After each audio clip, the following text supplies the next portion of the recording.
बिस्मिल्लाहिर रहमानिर रहीम अल्हम्दुलिल्लाहि रब्बिल आलमीन वल आक़िबतु लिल मुत्तक़ीन वस्सलातु वस्सलामु अला सय्यिदिल मुरसलीन नबियना मुहम्मद व अला आलिहि व सहबिहि अजमाइन अम्मा बाद।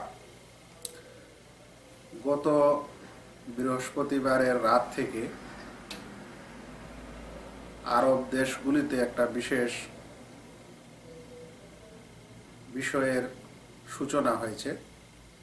তার সংক্ষিপ্তভাবে বলা যেতে পারে যে সৌদি আরব সামরিক অভিযান চালাচ্ছে ইয়েমেনের একটি বিশেষ সম্প্রদায় বা উগ্রপন্থী বা বলতে পারেন যে বিদ্রোহী গোষ্ঠী যাকে হুথি বলা হয় তাদের বিরুদ্ধে।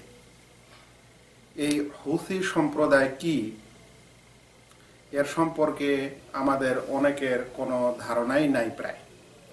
সেই কারণে খুবই সংক্ষিপ্ত আকারে এই হুথি সম্প্রদায়ের পরিচয় আপনাদের সামনে এখন তুলে ধরার ইচ্ছা করেছি। হুথি একটি সম্প্রদায়ের নাম, আরবি হা ওয়াও পেশ হু সা ইয়াজের সি, হুথি। এই উচ্চারণটা সায়ের উচ্চারণ যেহেতু বাংলাতে নাই, সেই কারণে অনেকে এটাকে হুসি মানে দন্তা স দিয়ে বলছে, কেউ ছ দিয়ে বলছে হুসি, কেউ আবার হুথি বলছে থ দিয়ে।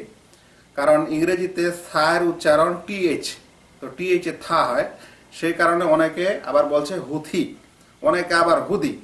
আসলে এগুলো সব একই জিনিস। আরবি শব্দ হুথি এর উচ্চারণ অন্যান্য ভাষায় এক্স্যাক্টলি না হওয়ার কারণে মানুষ এরকম উচ্চারণটা করছে। এই সম্প্রদায়টা কি?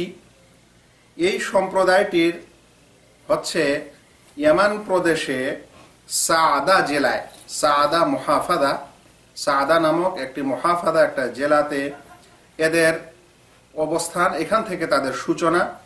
একটি গোপন বিদ্রোহী গোষ্ঠীর নাম, যেটা সাআদা অঞ্চলে তাদের জন্ম।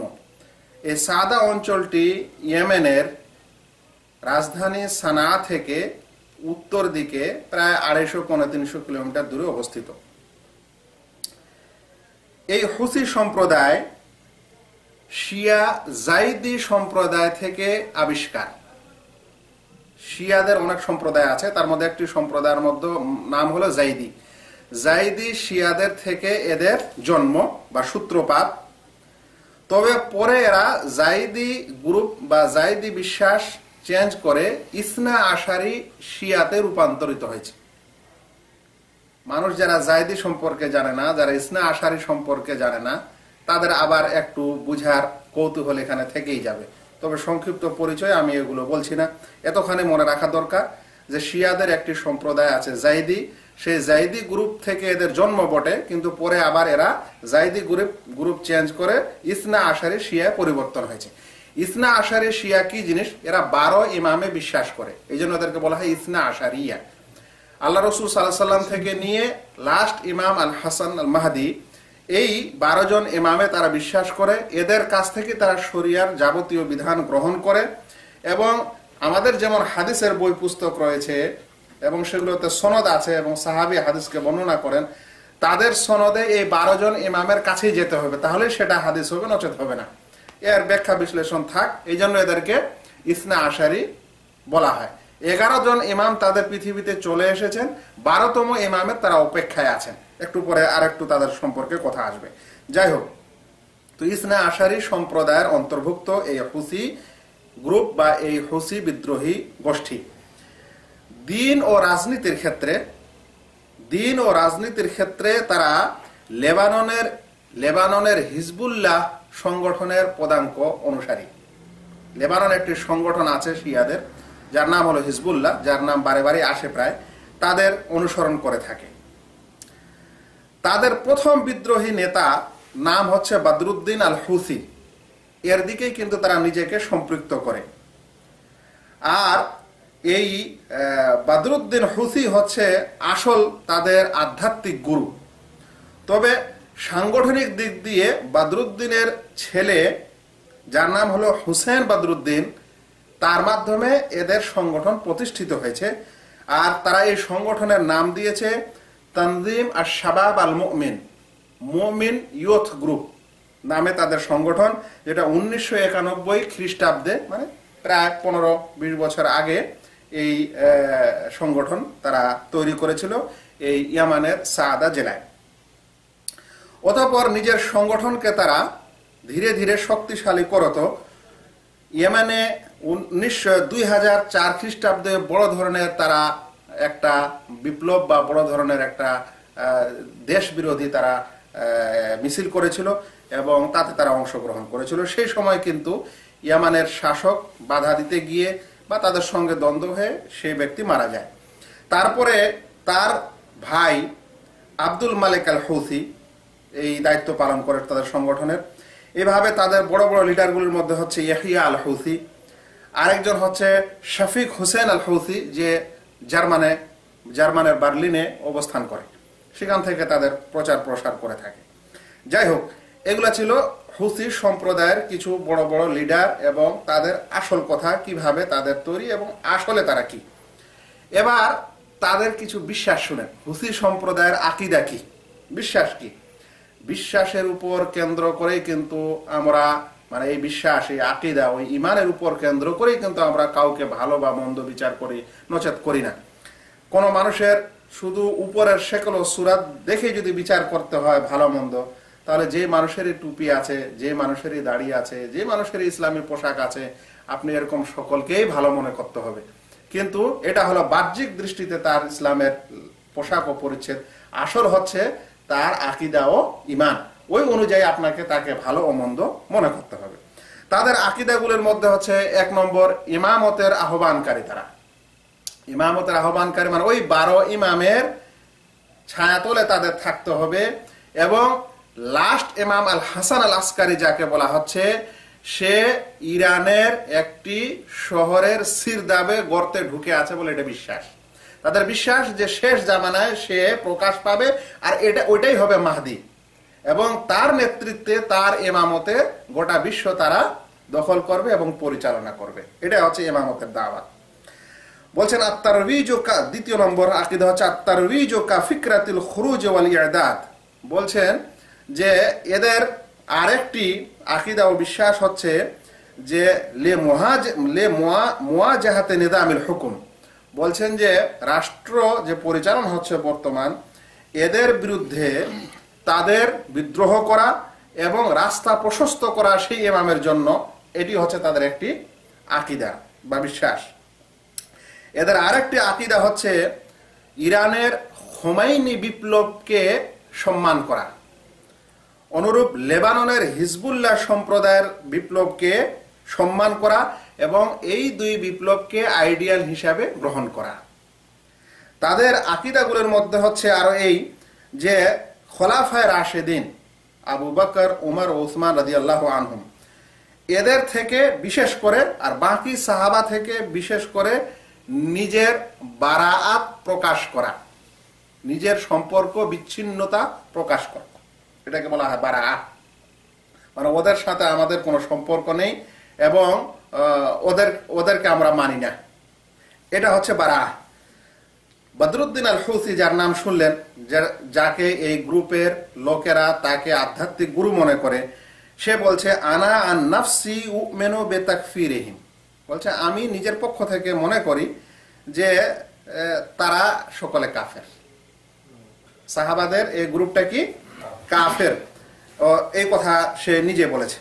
তাদের আকীদাগুলোর মধ্যে একটি হচ্ছে তারা আল্লাহ রাসূল সাল্লাল্লাহু আলাইহি সাল্লামের সাথীদের, সাহাবীদের গালি দেয় এবং উম্মাহাতুল মুমিনিন রাসূল সাল্লাল্লাহু আলাইহি সাল্লামের স্ত্রীগণকে তারা লানত দেয় বা অভিশাপ দেয়। তাদের বিশ্বাসগুলোর মধ্যে একটি হচ্ছে এই যে তারা সুন্নিয়াতকে লাগাম দিবে, এটা লাগাম দিতে চায়। সুন্নিয়াত বলতে আহলুস সুন্নাহ। আহলুস সুন্নাহ যে পৃথিবীতে এত বড় সম্প্রদায় হিসাবে বা একটি বড় জামাত হিসাবে যে পৃথিবীতে আছে, এদের প্রচার প্রসার এবং সবকিছুতে তারা কি করতে চায়, লাগাম দিতে চায়। এগুলো হচ্ছে তাদের অন্যতম আকীদাগুলির মধ্যে কিছু। তাদের বিশেষ বিশেষ হাদাফ, বিশেষ টার্গেট বা বলতে পারেন বিশেষ উদ্দেশ্য কি, এবং ওই উদ্দেশ্যটা কতখানি আমাদের মুসলিম বিশ্বের জন্য বা আহলুস সুন্নাহর জন্য ধমকি স্বরূপ বা ভালো বা মন্দ, তাদের বিশেষ এই টার্গেট ও উদ্দেশ্য হচ্ছে এই যে এই যে মাহদি আলাইহিস সালাম আসবে এবং তাদের ধারণা অনুযায়ী যেই মাহদি ইরানের এক শহরের বিশেষ সিরদাবে ঢুকে আছে, সে আসবে, যখন সে আসবে তার নেতৃত্বে তারা লড়াই করবে ও যুদ্ধ করবে। ওই যুদ্ধের জন্য তারা এখন থেকেই প্রস্তুতি নিচ্ছে, বলতে পারেন যে তার জন্য রাস্তা প্রশস্ত করছে। বলছেন ওই যুদ্ধের সময় তারা মনে করে যে হারামাইন শরীফাইন, যেটা আহলুস সুন্নাহর আন্ডারে আছে বর্তমানে, তাকে তারা ফেরত নেবে এবং বিশেষ করে আহলুস সুন্নাহ ওয়াল জামাতকে শেষ করার পর এই সকল দেশগুলিকে, আর বিশেষ করে হারামাইন যে দেশে আছে সেই দেশকে তারা দখল করবে এই ইমাম মাহদির নেতৃত্বে। তাদের এটা হলো বড় উদ্দেশ্য। এই কারণেই দেখা যাচ্ছে যে এই গোষ্ঠীটি, এই হুসি গোষ্ঠী, যেটা একটু আগে শুনলেন যে 1991 খ্রিস্টাব্দে তাদের সাংগঠনিক রূপ নিয়েছিল, সেই গোষ্ঠী ধীরে ধীরে শক্তিশালী হতে হতে সেই জেলা থেকে বের হয়ে এরা রাজধানী পর্যন্ত দখল করে নিল কিছুদিন আগে, এবং দেশের যেটা বৈধ রাষ্ট্র পরিচালক, তাকে নিজের পার্লামেন্ট ছেড়ে পালাতে হলো। অতঃপর ধীরে ধীরে অগ্রসর হতে হতে তারা আদান শহর, আদান হচ্ছে ইয়ামানের একটি দ্বিতীয় বড় শহর, সেই শহরকেও দখল করলো এবং ধীরে ধীরে আহলুস সুন্নাহ ওয়াল জামাতের দেশ বা সৌদি আরবের বর্ডারের দিকে অগ্রসর হতে থাকলো। এ সকল শক্তি এবং এ সকল সামর্থ্য কিভাবে তাদের হলো, এই সকল গোপন রহস্য যদি দেখা যায় তাহলে তার পিছনে রয়েছে শিয়া দেশ ইরান, যে তাদেরকে সাহায্য সহযোগিতা করে থাকে, যার বিশেষ কেসা কাহিনী এবং বিশেষ রূপরেখা আছে, এবং মিডল ইস্টে তাদের বিশেষ একটা আধিপত্য এবং জাল বিছানোর তাদের একটা পরিকল্পনা আছে এবং সেই নিয়ে তারা কাজ করছে।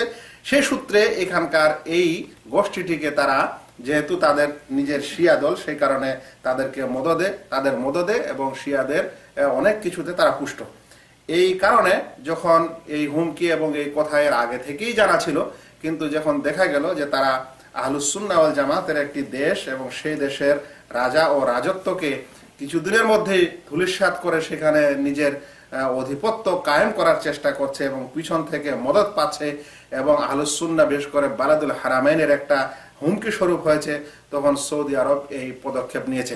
মনে রাখা দরকার, যখন বর্তমান রাষ্ট্র পরিচালক ইয়ামানের প্রধান ইবনু আব্দুর রাব্বে মনসুর আল হাদি, সেই ব্যক্তি যখন তাদেরকে কন্ট্রোল করতে পারল না, তখন শেষ পর্যায়ে সে একটা আরবের সকল দেশগুলোকে, বিশেষ করে এই মিডল ইস্টের দেশগুলোর প্রধানকে সে একটা চিঠি লিখলো। চিঠি লেখার সময় সেই চিঠিতে এই দেশগুলিকে সাহায্যের হাত বাড়িয়ে দিতে বলল। এই সাহায্য করার কারণেই বা এই সাহায্য করার উদ্দেশ্যেই সৌদি এবং সৌদির সাথে প্রায় 10টি আরবের দেশ এবং বিশেষ করে ইউরোপ ও আমেরিকারও কিছু দেশ এবং পাকিস্তান ও তুর্কি পর্যন্ত সৌদি আরবের এই পদক্ষেপকে তারা সাহায্য করেছে। আরবিতে এই পদক্ষেপের নাম দেওয়া হয়েছে আসেফাতুল হাজম, বা দৃঢ় প্রত্যয়ের ও দৃঢ় পদক্ষেপের ঘূর্ণিঝড়। আর সেই পদক্ষেপে সকল আরব দেশ প্রায় তাদের সঙ্গে আছে এবং এই নিয়ে যুদ্ধ চলছে। আল্লাহ তাআলার কাছে আশা করি ও দোয়া করি যে আল্লাহ যেন সত্যের বিজয় করেন এবং আহলুস সুন্নাহ ওয়াল জামাতের বিজয় দেন, এবং এই দেশের ইমামের নেতৃত্বে আহলুস সুন্নাহর জন্য একটা বিশেষ আগামীতেও ভবিষ্যতেও যেন রাস্তা আরো সুগম হয়, আর যেগুলো জটিলতা এই মিডল ইস্টে দেখা দিয়েছে সেগুলোরও একটা পথ পাওয়া যায়। এই দোয়া করত। আজকের এই সংক্ষিপ্ত পরিচয় এখানে শেষ করলাম। ওমা আলাইনা ইল্লাল বালাগ। আসসালামু আলাইকুম ওয়া রাহমাতুল্লাহি ওয়া বারাকাতুহু।